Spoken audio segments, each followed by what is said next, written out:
Hello मेरे प्यारे दोस्तों, welcome back to my YouTube channel online Buddha classes. तो फिर एक बार हम इंग्लिश की दुनिया में चलते हैं, जिसमें आपको बिहार बोर्ड का सिलेबस में स्टोरी ऑफ इंग्लिश है, जो एक बहुत ही महत्वपूर्ण चैप्टर है। हम इसके बारे में जानेंगे और इस स्टोरी ऑफ इंग्लिश से बिहार बोर्ड में 10 मार्क्स का क्वेश्चन पूछी जाती है, जिसे आपको जानना बहुत महत्वपूर्ण है। तो चलिए हम लोग स्टार्ट करते हैं स्टोरी ऑफ इंग्लिश।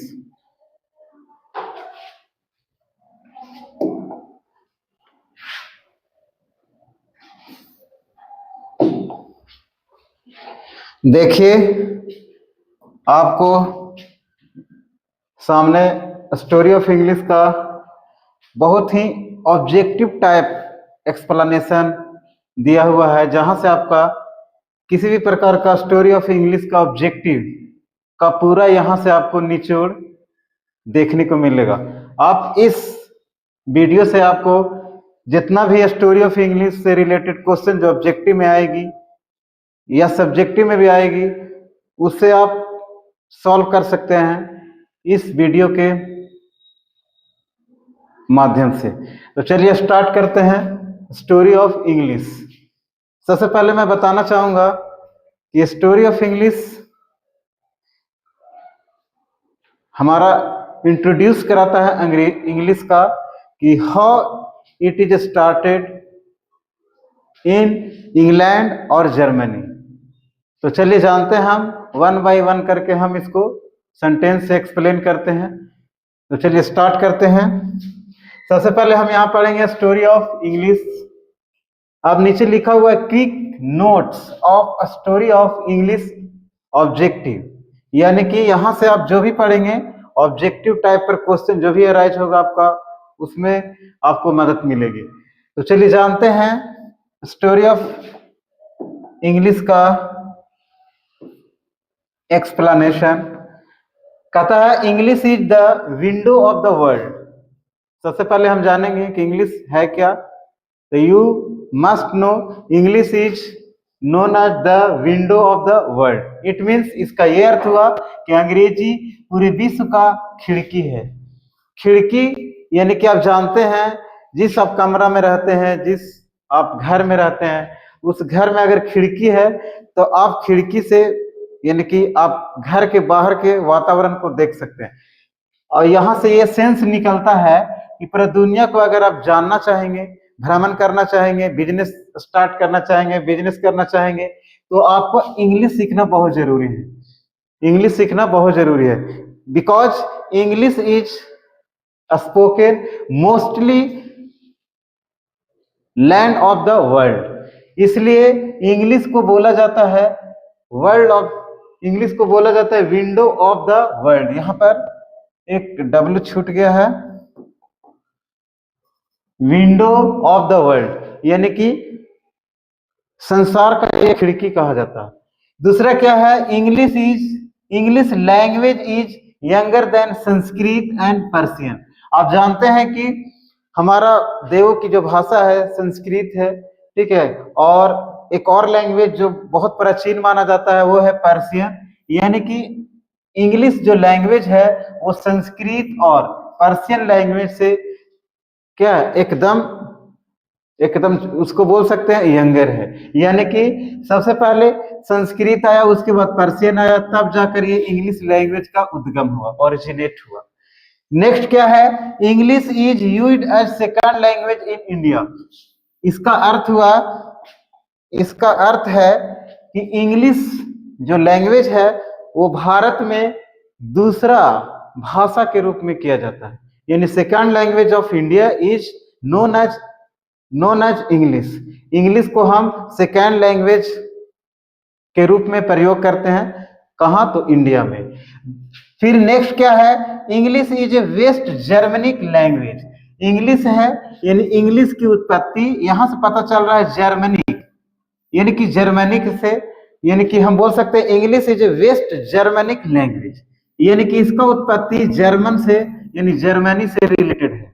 इंग्लिश की जो उत्पत्ति है वो जर्मनी से रिलेटेड है, इसलिए आपके सामने लिखा गया है English is a West Germanic language which was the language of Anglo Saxon, यानी कि जो एंग्लो सैक्सन के क्या स्थानीय भाषा था, उन लोग का अपना भाषा था। अब एंग्लो सैक्सन आपको बताया जाएगा कि एंग्लो सैक्सन ये क्या थे, ट्राइब थे, यानी कि जनजाति थे, और वहां के लोग क्या अंग्रेजी से मिलता जुलता भाषा बोलते थे, यानी कि जर्मनी में रहने वाले जो लोग एंग्लो सैक्सन थे, जो अभी जो इंग्लिश हम सीख रहे हैं उससे मिलता जुलता भाषा ये एंग्लो सैक्सन बोलते थे। इसीलिए इंग्लिश को हम एंग्लो सैक्सन के माध्यम से हमें जानकारी मिलता है कि इंग्लिश की उत्पत्ति सबसे पहले एंग्लो सैक्सन से ही शुरू हुआ, जो कहाँ शुरू हुआ, जर्मनी में। तो चलिए आगे पॉइंट को हम देखते हैं। English belongs to the ancient Indo European family, यानी कि कह रहा है कि इंग्लिश बिलोंग यानी करता है एशियंस प्राचीन इंडो यूरोपियन फैमिली, यानी कि इंडो यूरोपियन फैमिली से ये बिलोंग करता है।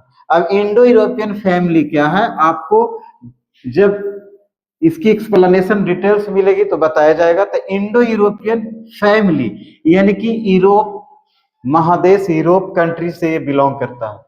ऑफ लैंग्वेज कहता है ये क्या है, कहता है भाषा के, यानी इंडो यूरोपियन फैमिली भाषा के, ये इंडो यूरोपियन फैमिली से ये बिलोंग करता है, जो क्या था, प्राचीन था, एशियंस था, यानी कि इंडो यूरोपियन फैमिली जो एशियंस थे उनसे ये भाषा बिलोंग करता। कहता है इसको और बोल सकते हैं इंडो यूरोपियन लैंग्वेज फैमिली, यानी इंडो यूरोपियन लैंग्वेज फैमिली से बिलोंग करता था। और क्या बोल सकते हैं, जर्मनिक, यहां आप बोल सकते हैं इसको जर्मनिक बोल सकते हैं, जर्मनिक, यानी कि इसका जो हम आपको पहले बताए हैं कि इसका जो इंग्लिश की उत्पत्ति है वो जर्मनी से, इसको और बोल सकते हैं जर्मनिक लैंग्वेज। क्या बोल सकते हैं, जर्मनिक लैंग्वेज। नेक्स्ट क्या है, कहता है ट्यूटोनिक इसको भी बोल सकते हैं, जर्मनिक बोल सकते हैं, ancestor, Teutonic Germanic ancestor of English people. कहता है जो अंग्रेजी बोलते थे उनका जो ट्यूटोनिक जर्मनिक जो पूर्वज थे उनसे ये बिलोंग करता है। फिर है the Jutes Angles and Saxon, यानी कि यहाँ यानी कि वे सब जो वहां के लोग थे, जैसे द ज्यूट्स थे, एंजल्स थे एंड सैक्सन थे, वे सब से ये लैंग्वेज है जो बिलोंग करता है। फिर क्या है, कॉन्कर्ड ब्रिटेन। अब यहाँ पर आपका एक वर्ड आया कॉन्कर्ड, यानी कि जब इंग्लैंड जब पूरी तरह से जब फलने फूलने लगा तो इंग्लिश का ही योगदान था। नेक्स्ट क्या है, इन 5th सेंचुरी, यानी कि 5वीं शताब्दी में आपको इंग्लिश कहाँ, ब्रिटेन में पहुंच चुका था। And led the foundation of English nation, और 5वीं शताब्दी में इंग्लैंड यानी ब्रिटेन में आपका इंग्लिश का नींव पड़ा, फाउंडेशन हुआ। तो कौन सा सेंचुरी में, द 5th सेंचुरी। तो मेरे प्यारे दोस्तों आप याद रखेंगे कि जो इंग्लैंड में जो इंग्लिश लैंग्वेज का जो फाउंडेशन हुआ, इसकी नींव पड़ी, वो पड़ी 5th सेंचुरी में। नेक्स्ट पेज में देखते हैं क्या कह रहा है, कहता है the word English is derived from the word of English, यानी कि the word English is derived from the word English, यानी कि जो इंग्लिश शब्द है वो इंग्लिश शब्द से क्या, यहाँ पर मिस्टेक हुआ है, यहाँ पर इंग्लिश शब्द का जो उत्पत्ति है वो कहाँ से हुआ है, कहता है the language of the Angles, यानी कि जहाँ ये एंजल्स लोग थे उनके भाषा से उत्पत्ति हुआ। One of the Germanic tribes, आपको पहले हम बताए हैं कि जो ये सब लोग हैं एंग्लो सैक्सन है, एंजल्स है, वहां के ये यानी कि जर्मनी के लोग, ये सब जर्मनी के ये सब जनजाति थे, वहां के लोग ट्राइब्स थे जो अंग्रेजी से मिलता जुलता भाषा बोलते थे। ड्यूरिंग 5th सेंचुरी, कहता है 5वीं शताब्दी के दरमियान, before the invasion of Anglo Saxon, यानी एंग्लो सैक्सोन के जब इन्वेजन हुआ, उन लोग का जब विस्तारीकरण हुआ, उससे पहले the people of Britain spoke A Celtic language, यानी कि ब्रिटेन के जो लोग थे, यानी 5वीं शताब्दी से पहले जो ब्रिटेन के लोग थे वे कौन सी भाषा बोलते थे? तो सेल्टिक लैंग्वेज बोलते थे, सेल्टिक लैंग्वेज बोलते थे। कहता है mature periods of English literature या लैंग्वेज। यहां पर देखते हैं द ओल्ड इंग्लिश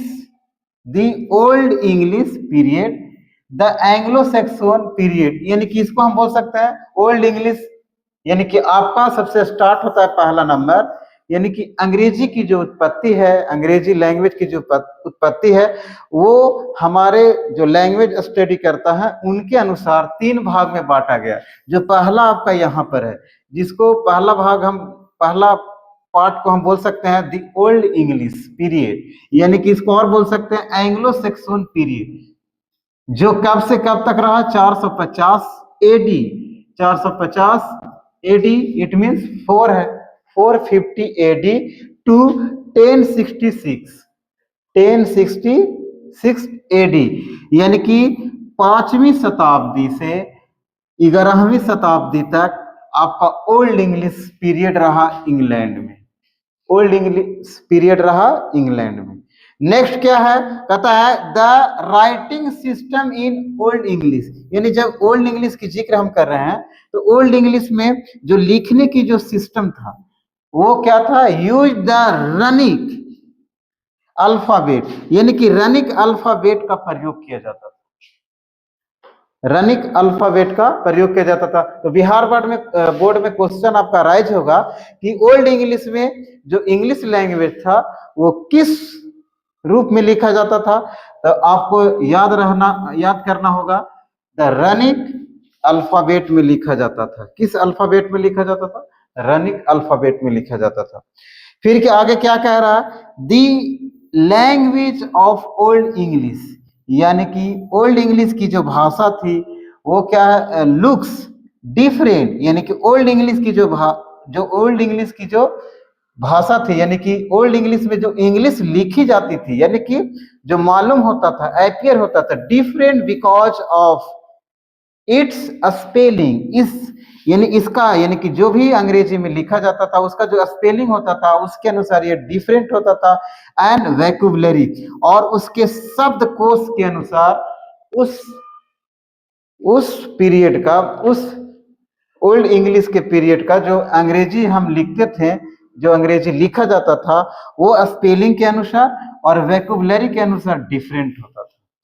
तो यहाँ पर आपको ये समझना है कि सबसे पहले अंग्रेजी की जो उत्पत्ति की हम बात करते हैं, जहां से अंग्रेजी की शुरुआत हुई और जहां पर ये डेवलप हुआ, उस पीरियड को 3 भाग में बांटा गया है।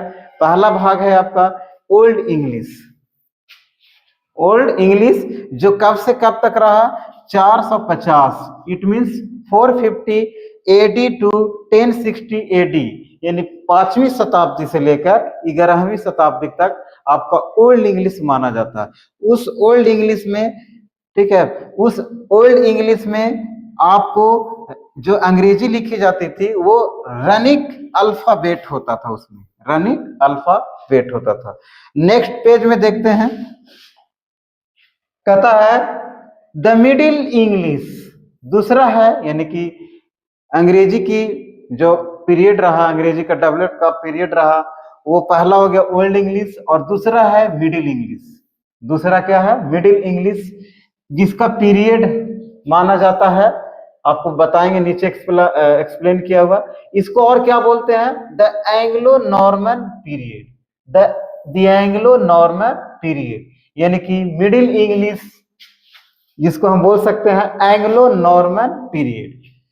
ये कब से कब तक रहा? तो ये 1066, it means 1066 AD to 1500 AD, from इसको हम बोल सकते हैं 11th century to 15th century, यानी कि ये 11वीं शताब्दी से 15वीं शताब्दी तक इसका पीरियड रहा। यानी कि मिडिल इंग्लिश का जो पीरियड है वो 11वीं शताब्दी से 15वीं शताब्दी तक रहा। ये इसमें क्या क्या देखने को मिलता है, तो इसमें मिलता है the writing system in middle English. जो मिडिल इंग्लिश पीरियड रहा उसमें इंग्लिश लिखने की जो सिस्टम था वो यूज द लैटिन अल्फाबेट, इसमें लैटिन अल्फाबेट का प्रयोग किया जाता था, लैटिन अल्फाबेट का प्रयोग किया जाता था। ड्यूरिंग दिस पीरियड, इस पीरियड के दरमियान द ग्रेट वॉवेल शिफ्ट, सबसे बड़ा काम हुआ था अंग्रेजी में, यानी कि बहुत चेंजिंग देखने को मिला।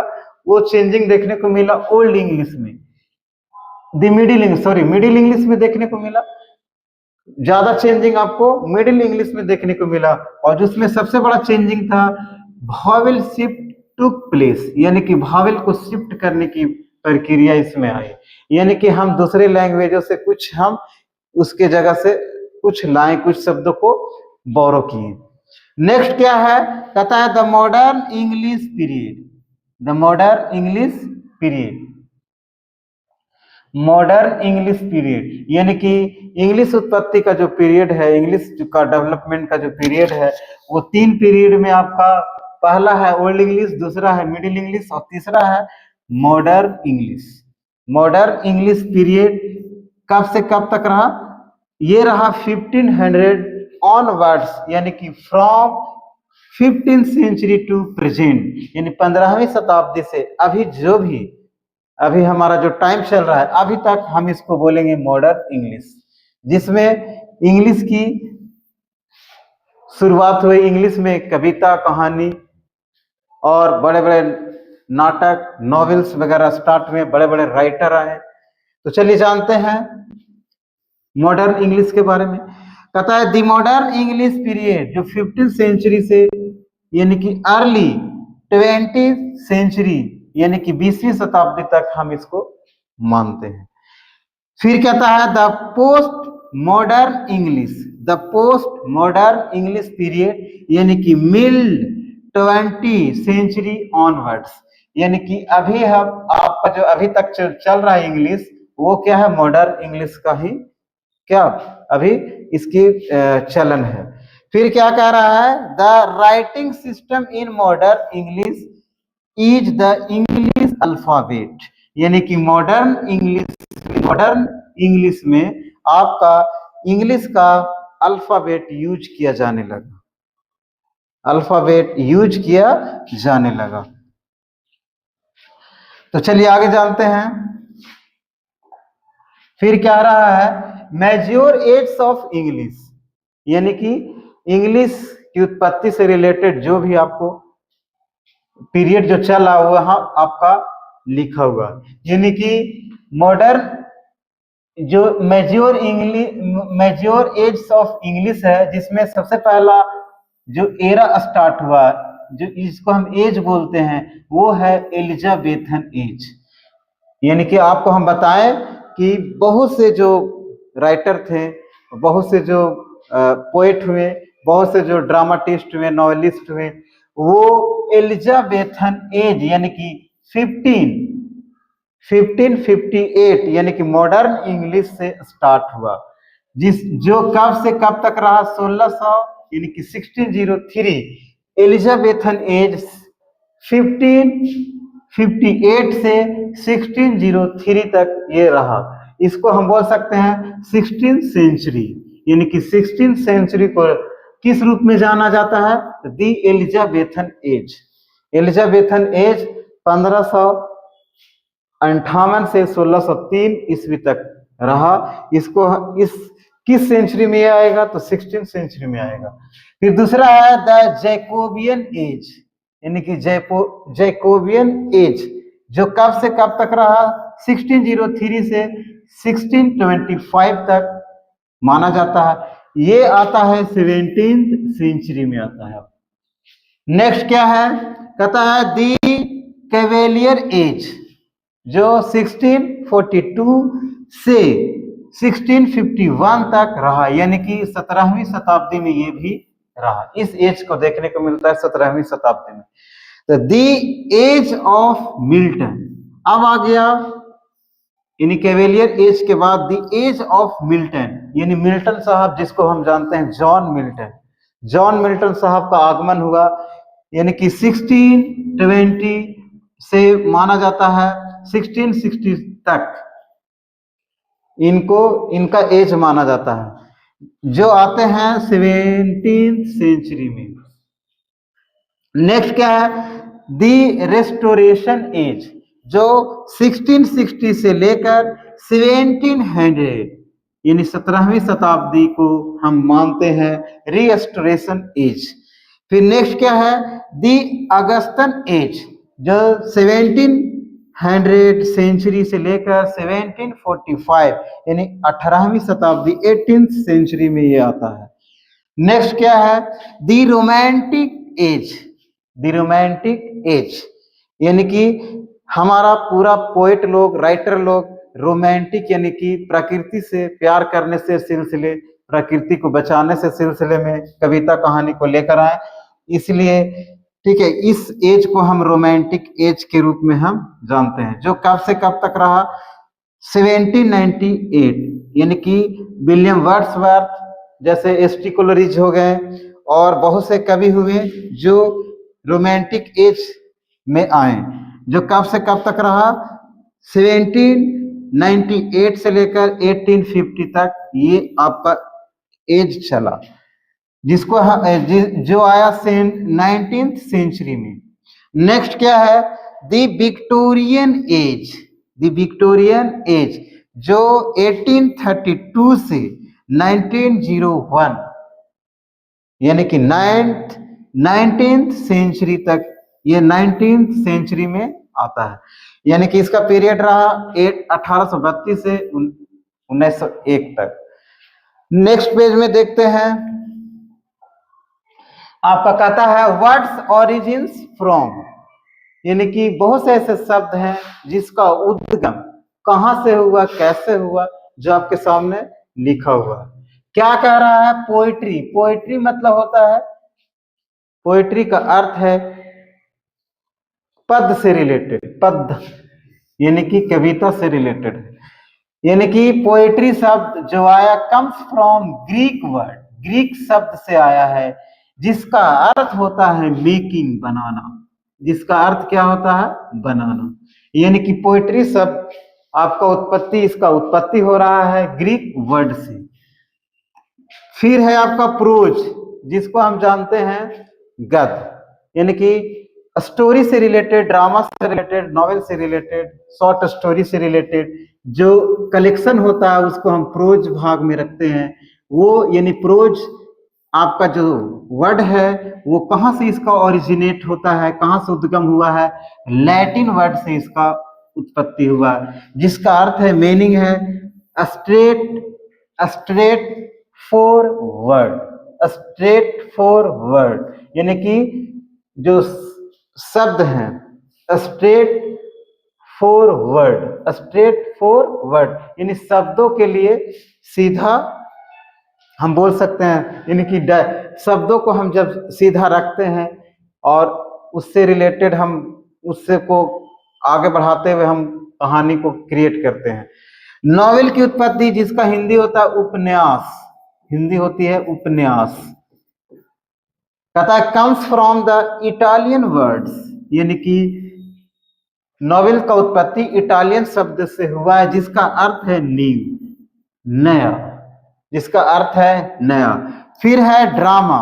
Drama comes from the Greek word, drama शब्द जो आया है वो ग्रीक शब्द से उत्पत्ति हुआ है, जिसका अर्थ है डीड और एक्ट।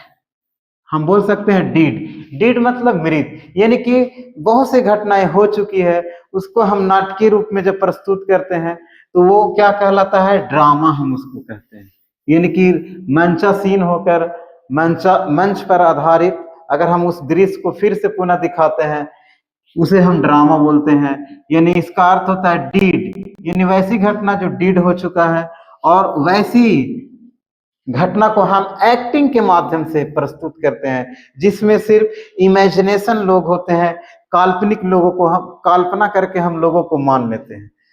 आप देखिए नेक्स्ट पेज में क्या है आपका लिखा हुआ है। हम आपको बोले थे कि आगे चलकर हम बताएंगे, एक्सप्लेन करेंगे। फिर क्या है, कहता है पहला आपका जो इंग्लिश पीरियड को हम डिवाइड किए हैं, वो 3 भाग में डिवाइड किए हैं। पहला आपको बताए थे कि ओल्ड इंग्लिश होता है, जिसको हम बोल सकते हैं एंग्लो सैक्सन पीरियड, जो कब से कब रहा, 450 से लेकर 1066 तक रहा। यानी कि हम कह सकते हैं इसको ओल्ड इंग्लिश पीरियड।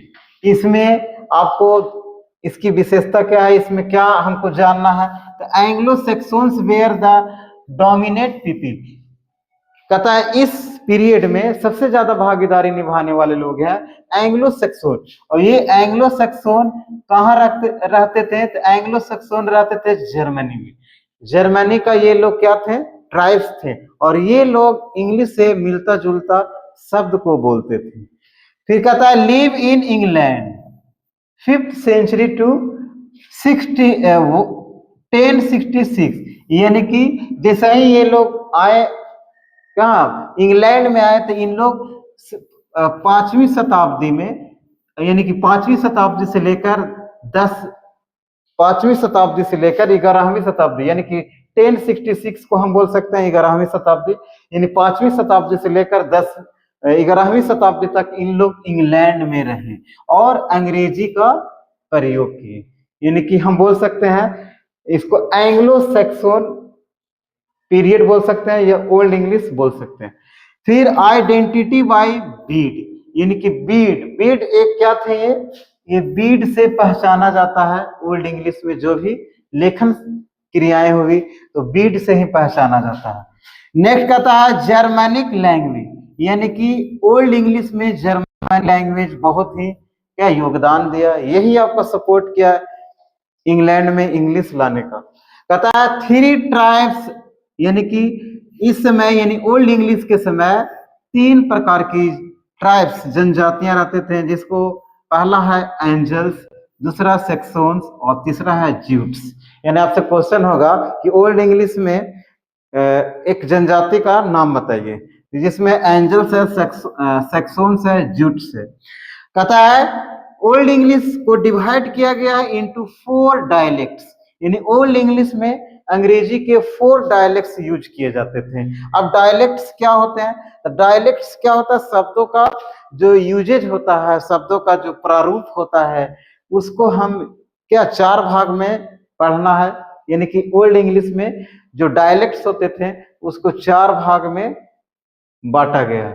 पहला है वेस्ट सैक्सन, दूसरा है अमेरिकन, और तीसरा है नॉर्थम्बियन, तीसरा है नॉर्थम्बियन, और चौथा है केंटिस। यानी कि ओल्ड इंग्लिश में जो इंग्लिश की जो चलन हुआ उसको 4 भाग में बांटा गया, 4 प्रारूप में वहां पर बोले जाते थे। अब यहाँ आपका एक पॉइंट है, की पॉइंट है, इंपॉर्टेंट पोइट्स, यानी कि ओल्ड इंग्लिश में आपका जो इम्पोर्टेंट पोएट्स हैं वो कौन कौन है, अल्फ्रेड काइंड है, कौन है, अल्फ्रेड काइंड है, फिर है बीड है, फिर है वेनरेबल, वीड द वेनरेबल, यानी कि दूसरा में वीड द वेनरेबल है, फिर तीसरा में है कैडम, कैडम, फिर चौथा में है साइन वुल्फ। ये सब हमारे कवि जी थे। किस पीरियड की हम बात करें तो ओल्ड पीरियड में ये 4 कवि देखने को मिलता है। और इसी से रिलेटेड आपको ऑब्जेक्टिव क्वेश्चन पूछेगा कि निम्नलिखित में बताइए, choose the poet of old English given below, यानी 4 ऑप्शंस में आपको देगा, एक इसमें से दे देगा, बाकी अलग अलग डिफरेंट होंगे, वहां से आपको 4 गो में से एक चुनना है। तो आप ध्यान रखेंगे Alfred kind, Bede the Venerable, फिर क्या है कैडम, फिर है साइन वुल्फ। ये आपको चारों याद रखना है, ये ओल्ड इंग्लिश के हमारे महत्वपूर्ण पोएट हैं। अब आपको थोड़ा सा हम लिख कर आपको हम समझाते हैं। आपको ओल्ड इंग्लिश के हम उत्पत्ति यानी इंग्लिश की उत्पत्ति के थोड़ा सा हम एक्सप्लेन कर देते हैं। जैसे हम बात करते हैं story of English, story of English, ये स्टोरी ऑफ इंग्लिश यानी कि जब इसकी इंग्लिश की स्टडी की गई, लोगों ने इसका स्टडी किया, तो सबसे पहले इसको 3 भाग में बांटा। 3 भाग में ये लैंग्वेज को उत्पत्ति के, इस लैंग्वेज की उत्पत्ति को बांटा गया। पहला आपका है ओल्ड इंग्लिश, ओल्ड इंग्लिश जो 450, इट मीन्स यानी कि इसको हम बोल सकते हैं 450 एडी टू 1066, यानी 450 ईस्वी से लेकर 1066 ईस्वी तक हम मानते हैं ओल्ड इंग्लिश। क्या मानते हैं? Old English. दूसरा है Middle English, Middle English. Middle English का पीरियड क्या है? तो इसका पीरियड है 1066 AD to 1066 AD to 1500 AD, यानी कि 1066 ईस्वी से 1500 ईस्वी तक। फिर क्या है? फिर आपका तीसरा है मॉडर्न इंग्लिश, मॉडर्न इंग्लिश। इसका पीरियड है 1580 टू टिल नाउ, अभी तक, टिल नाउ, अभी तक। यानी कि इंग्लिश की जो उत्पत्ति का जो हम हिस्ट्री देखते हैं, इतिहास देखते हैं, इसका ओरिजिनेट देखते हैं, 3 भाग में इसको बांटकर हमारे सामने प्रस्तुत किया गया है, जिसका आप देख सकते हैं कि 450, यानी कि आपको जानकारी ये भी होना चाहिए कि ईसा मसीह के जन्म के पहले इंग्लिश की उत्पत्ति नहीं थी, जी ईसा मसीह के जन्म के बाद इंग्लिश की उत्पत्ति हुआ। आपको ये भी जानकारी होना चाहिए कि आपका जो बाइबल है वो अंग्रेजी में नहीं लिखा हुआ था, उसको ट्रांसलेट किया गया, उसको ट्रांसलेट करके अंग्रेजी में अनुवाद किया गया। तो हम जानेंगे कि ओल्ड इंग्लिश जो पीरियड होता है वो 450 ईस्वी से लेकर 1066 होता है, और मिडिल इंग्लिश का जो पीरियड होता है वो 1066 ईस्वी से 1500 ईस्वी तक है, और मॉडर्न इंग्लिश का जो आपका पीरियड है वो आपका है 1500 से लेकर अभी तक, जो हम यूज करते आ रहे हैं, अभी यूज कर रहे हैं। तो चलिए, मेरा क्लास अब यहाँ समाप्त होता है, और मैं नेक्स्ट लेक्चर में प्रस्तुत करूंगा इनसे रिलेटेड बहुत से टॉपिक वाइज क्वेश्चन हम आपको बताएंगे और ऑब्जेक्टिव क्वेश्चन बताएंगे।